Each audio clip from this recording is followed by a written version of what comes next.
everybody, Gail Carriger here, and I'm doing a little tour of different things that people ask me about all the time. And today we're going to talk about my books in chronological order, or reading order, or however you want to think about it, and we'll go into that. And then I'm also going to talk a little bit about some of the mainstay books I use to research my stuff, which specifically on Baedekers, and we'll get into that in a second. So we'll start with the books. Here they are. I have the books that are set oldest in time at the bottom and most recently in time at the top. So here is the Finishing School series, and then Poison or Protect. That's where it fits into the chronology of the world. Then the Parasol Protectorate series, and then Romancing the Inventor. And then up here we have the Custard Protocol series. Now, that's a little bit more complicated because as I was writing the Custard Protocol series is when I was also writing the first of the novellas. And so I started to slip the novellas in between the Custard Protocol books. So that's why it gets a little complicated here. So essentially, Romancing the Werewolf is like what's going on back in London while events of imprudence are occurring. And then How to Marry a Werewolf is what's going on back in London while events in Reticence are ongoing. So this whole here is Waiting for Reticence, which is the final Custard Protocol book, which will go right there. So this is the actual chronological order of the books. And by that I mean the events in these books are taking place one after the other. Now the reason I stuck them like this is because I'm an archaeologist, so the oldest stuff goes on the bottom. It's just how I work. So I will occasionally take a photograph of this and then swing it on its side so you guys can see, and then I will date it. So that's when you see those chronological photographs from me. This is where they're from. They're from my exact resource. Now for reading order, that's a whole different kettle of fish. So it's hotly contested. There are some people who actually like to read them in chronological order, and there are people who claim that you should read it in the order that I wrote it, or at least in the order that it was published, because those two are different things. But essentially that would be these books first, these 5 books first, then the Finishing School series, and then I would recommend after the Finishing School series you do read Poison or Protect, even though it wasn't written next. It just ties the most closely to that. You can read Romancing the Inventor whenever you feel like it, since it kind of exists in this limbo land of the late 1870s, 1880s, in which no other books actually occupy. There will be more, but right now it's the only one. And then you can move on to these guys. I do think you get the most value out of my most recent stuff if you read them kind of in chronological order, because they do kind of tie to each other. Although I should say you never have to have read any of the larger series to enjoy the novella books. Like I always write these to stand alone. I think you get more value out of it if you know the side characters I'm talking about, but because they're always written from a different point of view that you haven't met before, so this is written from Precia's point of view. You've only ever met her as a minor side character, but she has a different perspective on everything and everybody, so she can introduce things and introduce characters that you may be familiar with, but she has a different perspective on them, and therefore if you're a new reader, you can still get everything that you need to get out of the novellas. So they're specifically written to stand alone. Yeah, so that's the chronological order / reading order conundrum solved, I hope. Or maybe I've made it worse. Hard to tell. And then we'll move on to these books here. So these are my primary source books. In a different video, I talked about some of my secondary source books. Secondary source books are books written by somebody else about the historical era, whatever that might be. In my case, the Victorian era. These are primary source books, so they're written by Victorians in the Victorian era. And that's why they're invaluable, because they're invaluable not only for the content of the information, but also for the language. And I'm a particularly passionate collector of these guys, which are Baedekers.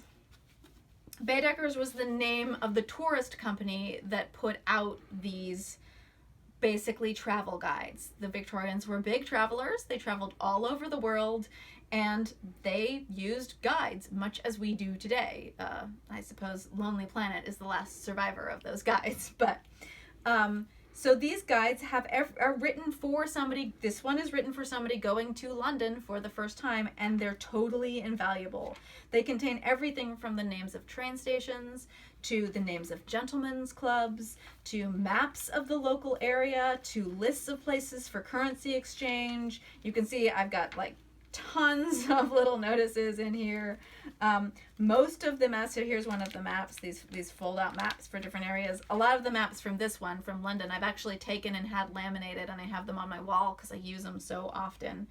Much as we think of places like London as really old, and they are, street names changed, the locations of things changed, there were big fires at different points in history, and large swaths of a city were rebuilt.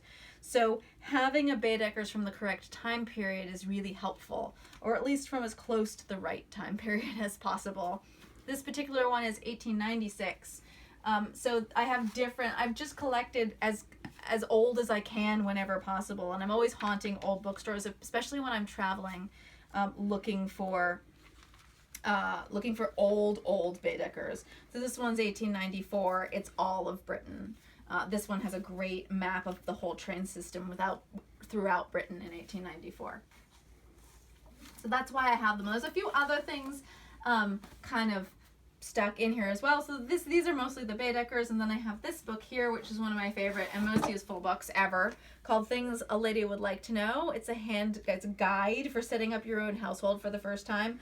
But what it really is that I love so much is it's also a guide for a meal for every day of the year, which has a whole like meal plan basically for the new wife.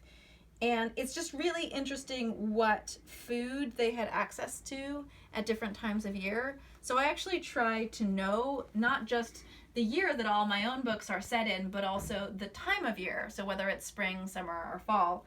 And that's partly because I want to make sure that the food that they're eating was food that they really had access to. I'm that meticulous, you guys, especially about food. But it also has like fun little essays at the back about household management and and it has fun advertisements and that sort of thing. So I find this one very, very useful. I love it.